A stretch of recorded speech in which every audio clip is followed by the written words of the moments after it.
Hi, everybody. This is Joanne from Read Science, and I'm here with my co-host, Jeff Shaumeyer. And we are joined today by Marta Zaraska. And we're so glad to be talking to you today about your new book called Growing Young. Let's see, the subtitle, How Friendship, Optimism, and Kindness Can Help You Live to 100. So it's things that are more important than exercise and diet, right? Yes, that appeared so. It's great. I'm going to read your bio just from the back of the book, if that's okay. So Marta Zaraska is a Canadian-Polish science journalist. She has written about nutrition and psychology for the Washington Post, Scientific American, The Atlantic, the Los Angeles Times, and New Scientist, among others. She is the author of Meat Hooked, The History and Science of Our 2.5 Million Year Obsession with Meat. So that was your first book, and this is your second then? I mean, in English, yes. In English? Oh, so we have other languages, Polish or? I started writing in Polish, yes, but my first books were actually novels. So Meat Hook was my first book in English and my first nonfiction book as well. Nonfiction book? Oh, I didn't know that. I'm sorry I didn't investigate you more. I'd like to learn more about that. So. Too obscure, I guess. No, well, I mean, yeah, I'm not always on that lookout for books written in Polish, even though I have a tiny bit of Polish in my background. Okay. Yeah. So, okay. Well, welcome. We're so glad you're here. Thank you so much for inviting me. Okay. It's going to become pretty clear pretty fast what it is that we're talking about. But I wanted to read two quotations from your book, one from very near the beginning and one from very near the end, which sets up a little question that I want to ask rhetorically to start talking about all these things. The first one, I think, was from the introduction, and you talked about some research you were doing, and you said, and out of this research, a new story began emerging, whether I liked it or not, that my sit-ups and kale juice were not as important to health as I used to think. Mm-hmm. And then toward the very end of the book, and I'm not going to give away the last sentence, which I thought was brilliant, by the way. You said friendships, purpose in life, empathy, kindness. Science shows that these soft health drivers are often more powerful than diet and exercise. And then I thought, this is rhetorical, but I thought for rhetorical purposes, I would be the hard-nosed physicist, hard-nosed. And I tend to be reductionist. But you've given us a very different look at some of these, what you referred to as soft issues, because we're starting to understand, science is starting to understand, and even popular mind is starting to understand that there is something to satisfy even the hard-nosed physicist who says, fine, you've got a new effect. I want to know what causes it and what the mechanism is that might be doing it. And so I don't think I had any objection to years of mind-body issues. If we feel better, if we do this, blah, blah, blah. But it is emerging now, and you've summarized all these things brilliantly for us, that there are chemical, biological, biochemical things going in our body that understanding is arriving. And I wonder if we could just summarize a few of those so that we have some basis then for all of these examples that we're going to talk about, because many of them were new to me, and I had to keep looking to see what the HPA axis was, but I know it's going to keep coming up. So I wonder if we can just sort of set the stage for what these biochemical interactions are that mediate what you're calling here a mind-body issue. Yeah, so just like yourself, many people, when they hear about the soft drivers of health and kindness, optimism, friendships, our community involvement, and how they impact our health and longevity, they often assume that this is some kind of new agey thing because it just sounds new agey. But the truth is, there's just so much research out there, very serious, very down to earth biological, neurological research that shows that there is nothing new agey about it. It's just basically how we evolved. It's purely physiological. we are social apes. Just like our cousins, the chimps, we evolved to be surrounded by others. And this is how our bodies prosper, because we have certain systems that function the best when we can trust others, when we are bonded with others, when we can rely on them, and when we are not alone. Mm-hmm. And there are plenty of different systems in our bodies, like you've mentioned before, that interact, and it's a complicated network, right? There's not just like one single thing that causes this or one single thing that causes it. It's all interlaced. That's how our bodies are in general. And so, for example, we have this network of social hormones, of social neuropeptides, such as oxytocin, serotonin, vasopressin, endorphins, that connect the way we are connected to other people, our social lives, our trust, our bonding, to purely physiological processes. So you have probably the most famous is oxytocin, right? This is what people often call the love hormone, although that's simplification because it's not just that. But it does make us feel all warm and fuzzy when we are around other people. For example, when we're holding hands or looking deeply into each other's eyes, or just giving each other hugs, for instance. And on the other hand, oxytocin, just like all the other neurohormones here that I mentioned, have also purely physiological effects on our bodies. So, for example, oxytocin can lower the inflammation processes in your body. It can promote bone growth. It really does affect your body directly. The same, for example, for serotonin, that in mice can even regenerate the liver, and humans have effects on our vascular health, on Alzheimer's disease. It's all very, very connected. On one hand, very emotional and kind of what we call exactly this kind of soft or whatever, like the mental part. The other very physiological effects. Endorphins, for example, make you feel bonded with other people. It make you feel that you belong, and you get a release of them, for example, when you are doing line dancing with other people or singing together. And on the other hand, they are also natural painkillers. So this is very, it's all connected. So these are the social hormones. Yes, that's connected as biological systems are. I'm always amazed, being a physical scientist, at reading about biological mechanisms and biochemistry, not only with how connected it is, but how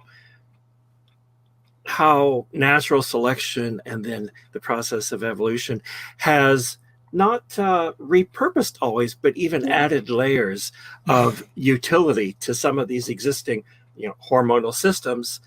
And then while you were talking, it made me think that at least in English, there is a remarkable ambiguity with the phrase, "Oh, I feel good." Yeah. That covers both things, because that's, it's like, "Are you happy today?" "I feel good." Or, "How's your health?" "I feel good." But these two things start to work very closely together when the way we feel physically we can see how it affects feelings, and all of these evolve together to make us the social apes that we are, like you say. It's a big system. And I wonder if I could, here's a specific question for you and Joanne, I think even.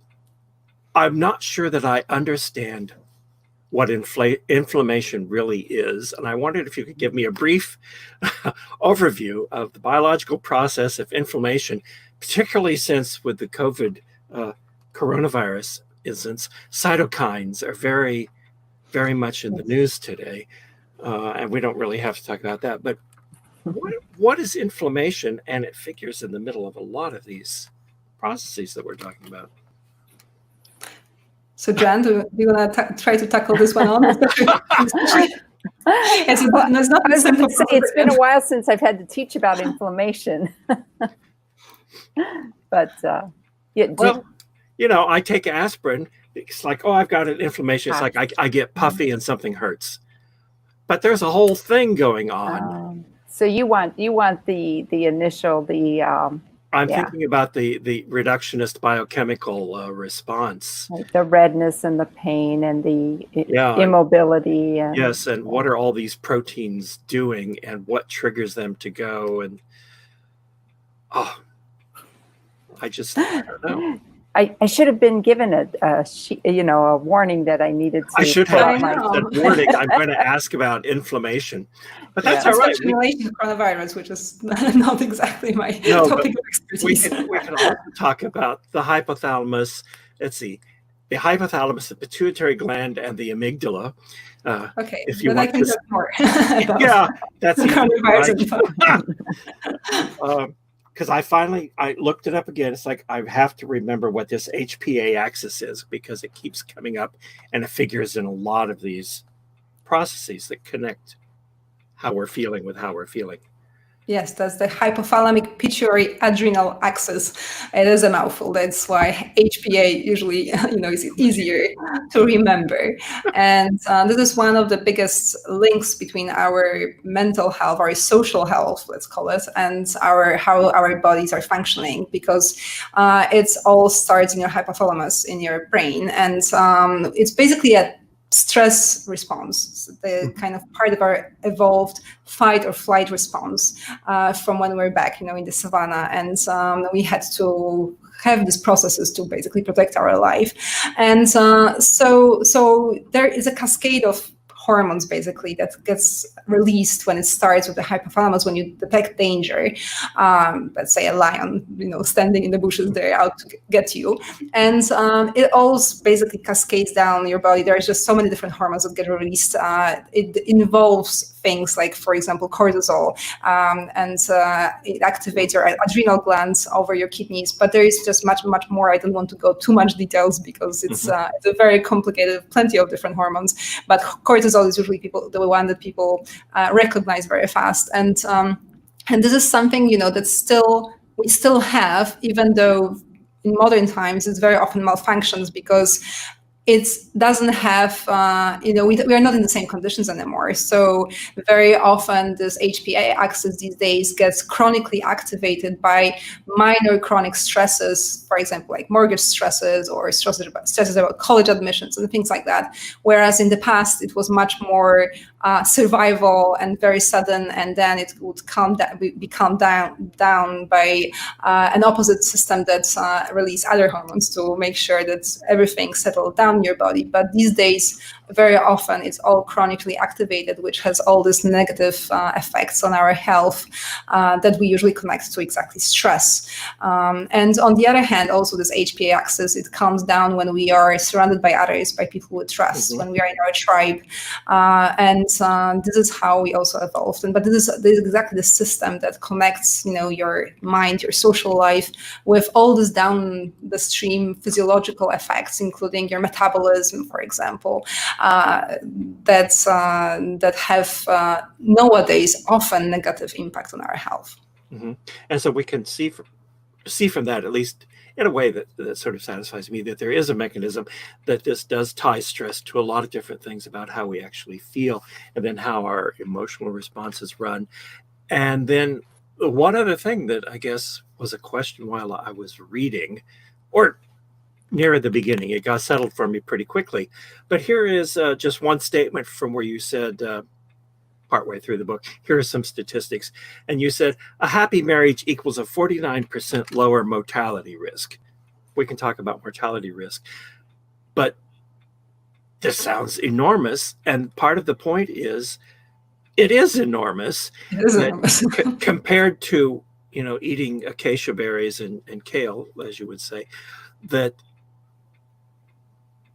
for people obsessed with like, what's one thing I can do or something like that, these are not small effects. No, yeah, they're huge.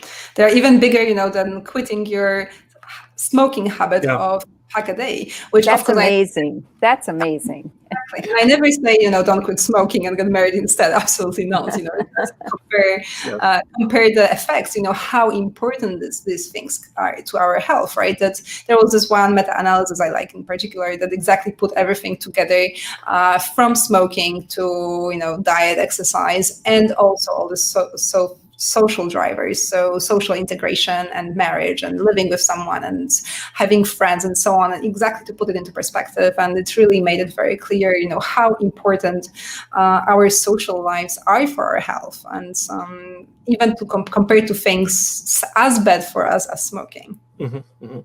And so I guess just to summarize for people listening who haven't read the book yet, but like the book now is your examination of the research and what the research tells us about all of these things that we think of as soft issues or as emotional connections or social connections and things, and how they compare with all the things that fascinate Americans about their special diets and their superfood of the week and all of these things, and how surprisingly similar the comparisons are, and how important having a good relationship is with someone and with your community. To even make it more drastic, actually, because you said that there's super diets and super foods, but actually when we are talking super diets and super foods, these are not at the best just have a minor positive impact on your health, and very often they have no impact on your health, and sometimes even negative in terms of some supplements. When I'm comparing the soft drivers of health to diet and exercise, I'm just talking about healthy diet in its simplest form, right? So eating your 6 portions of fruits and veggies a day, and having your regular exercise routine. And I'm absolutely not talking about eat goji berries, drink kale, and and invest in exercise gadgets that count your steps. No. This is absolutely not about that. It's comparing to this very basic, simple, healthy nutrition, not about the obsessive, fat diets and miracle foods, and which are, as I've said, at best, a minor improvement. And so out of the context of the book is different in the context. 2/3 the way along or so, you say, if you can do just one single thing for your health and longevity, that thing should be finding a great partner and committing to the relationship. Yeah, that's going to surprise a lot of people. Yeah, and for some people, this can be bad news, I guess. But on the other hand, most Americans, well over 90%, do get married at some point in their lives, and even more are in a committed romantic relationship in some point of their lives. And when you think about it, how much time we invest into reading about fat diets, about nutrition, about some miracle foods, about supplements and herbal supplements and vitamins, and how much time we invest into buying the gadgets for exercise and signing up for classes and finding the best apps to make our abs strong and what's all that. And on the other hand, how much time do we put into our relationships, right? Do you because we should be putting more. So if you are spending, let's say, 30 minutes a day on your reading about nutrition or thinking about nutrition or exercise, you should be putting at least 45 minutes, let's say, into your marriage quality. And are you doing that? So this is exactly the thing that I'm trying to make clear, that we should be putting at least as much effort. And if we do, relationships need work. I think that's kind of an obvious thing that most of us heard, but we often tend to forget in our busy lives. But we should really make it a priority. And there are ways that you can work on your relationships to make them better, and also, in the end, improve your health. Right. Yeah. And I think I had heard this statistic before, and I can't remember the exact number, but that husbands benefit even more from the marriage than the wives. And it's a huge number. It was like a 70-something increase in well-being. It was amazing. The amazing thing is that there is quite a lot of research that shows that for men, even a bad marriage is better for health than no marriage, which, when you think about it, it is rather surprising. And it probably has something to do with just the feeling of having someone out there for you, and also from the fact that women are usually the ones in the relationship who take care about general relationships of the couple, so your social lives. And when men are married, they are much more likely to be integrated in the community and having friends and more social relationships. But it is a surprising effect, because for women, generally, it's happy marriage that matters. But for men, even not a very happy one can do that. So there's, as you work through all of these studies and things and put together the big picture from the smaller pieces, there are lots of fascinating examples and stories about the studies and the examples and the people of one or another thing. And I think you almost mentioned one a little bit ago, because in addition to being a scientist, I'm also a musician. And the studies about doing things in synchronicity with other people makes us feel better. Yeah, that's rather fascinating. I first learned about it when I was visiting Professor Robin Dunbar at Oxford, so the famed anthropologist, and he's the one who started most of the research in this area, and. By now, there is quite a lot of studies showing exactly that synchrony has this amazing power over us. So when you, for example, play music with other people, in general, it already makes us feel connected and bonded, and helps us release endorphins. So those happy hormones, basically, that also, as I mentioned before, have physiological effects, such as they are natural painkillers. And on the other hand, when we do things in synchrony with other people, the effects can be actually double that. So sorry, I'm having a technical problem with my headphone here. Oh, I'm so sorry. Okay. So having just the doing the same things in synchrony can really double the effects of music or dancing or just being with other people together. Even things like tapping your fingers in synchrony with other people can already make a difference. So falling out. So yes, for my friends who are line dancers, they're making themselves feel better and enhancing their longevity. People who play string quartets and people who sing in choirs and people who walk together tend to match their pace. Yes. Presumably because there's a little feedback mechanism that makes them feel better if they do that. Yes, it's probably something, as they often say in neuroscience, when you don't know what's causing, it's probably the mirror neurons, although so far we don't really have much research to confirm it, but there is something going on in our brains also in terms of how our brain waves get synchronized as well with other people when we are doing things together. And it probably is a feedback loop. So when you're starting to do something in synchrony, your brain waves get synchronized, which encourages even more synchrony, and it has this downstream physiological effects on you as well, also in potentially improving your health. So, which I say that it's a great thing, because when you're thinking, for example, of doing sports, if you do sports in synchrony with another person, it has even more powerful effects on you. For example, so instead of going jogging, you can go jogging with a friend, and if you do it in synchrony, so step in step, the effects will be even multiplied several times. So this is really something it's very simple to do, but on the other hand can have very powerful effects. Mm-hmm. And not just the physical effects of the exercise.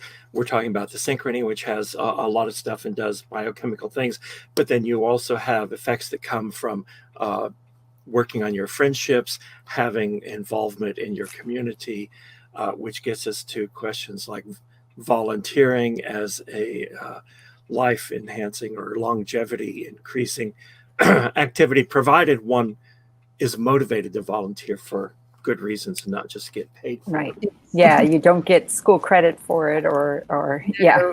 If it's just for school credits, I'm afraid it doesn't work. Right. Or for your college admission, Exactly. Unfortunately, it doesn't work like this. You have to be really motivated by empathy and kindness. And if that's your motivation, then you do get amazing health benefits from volunteering. So we are talking about mortality rates reduction before. And in terms of volunteering, it's anywhere between 22 to 44% in mortality risk reduction, which is also tremendous, because this falls at least as much as a healthy diet and a healthy exercise routine, if not more. It really depends on the study, right? Because different studies have show different results, but at least as much as healthy diet and healthy exercise. So it's really, really powerful. So you're talking about studies, and you participated in a few studies, or you went off to Portugal to try to, for a longevity weekend or wellness weekend or superfood, whatever. I can't remember what it was. Longevity club. Longevity club. So I'm wondering, so it's probably a twofold question. So which study or interaction, I know you did some actual studies and participated just to see, what your level was of your white blood cells and their activity and things like that. So which one was the most interesting to participate in? And maybe which one was, you were like, okay, this did not do much for me at all. So the one that was most fascinating was the one I did on kindness and my cortisol levels. It was done with participation from scientists from the King's College London, who helped me tremendously with the lab part of it. Of course, it was not real research because it was a sample of one. Just one, yeah. It doesn't work, but there is actual real research on done on proper samples that confirms the same results. So, but I just really wanted to see it on myself, how it works, how it's done, and how it feels. And so what I've done is that for a week, I chose 3 days on which I would be doing acts of random kindness, and 4 other days that will be just my control days. And each and every day over that week, 3 times a day, I took my cortisol. I measured my cortisol by chewing on cotton swabs. That was a very unpleasant part. I would have never imagined how horrible it is to chew for 2 minutes on cortisol swabs. And then all these swabs got sent off to a lab at King's College, where the scientists measured my cortisol levels and charted them, because it's not as simple as low levels or high levels. It's about how they change throughout the day, which tells you about whether you have a healthy stress response, basically, or not. And on those 3 days when I was doing acts of random kindness, I would sit in the morning and basically plan my day. What nice things can I do and for whom? It was really amazingly fun. I loved doing that. It just felt really, really good. And so, like bake cookies for my husband's colleagues at work, or, just buy a sandwich for a homeless person, like just things like that, right? And then when the results came in, it really showed that on those 3 days that I was doing kindness, my cortisol response was much, much healthier than on the other days, even though one of those kindness days was also particularly stressful for me for personal reasons. And yet it really didn't show on the cortisol level.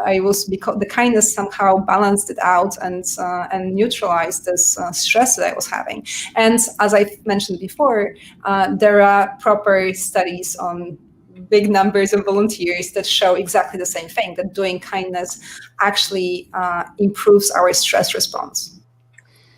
That's like amazing. And so was there a study that was like, or something you participated in that was dubious? You're like, I'm not so sure I'm getting results that I should. I mean, it wasn't dubious for scientific reasons. It was dubious for the fact that I was not good at it. And that was a meditation study. So that was also done in London with scientists from Oxford University. And the whole thing was to check the response of my leukocytes to meditation. And basically, when people meditate, their leukocytes have a, let's say, more healthy response in terms of oxygenation and response. And I was supposed to basically they measured how my leukocytes are reacting, and by taking a small blood sample that wasn't very pleasant, and then I had to go and meditate for I think half an hour, and afterwards my blood was taken again to check how my leukocyte response has changed. And unfortunately it hasn't changed much, but I'm pretty sure it's just me, because I'm just not a very good meditator. So in people who are proper meditators, that long-term meditators, the changes are much more pronounced.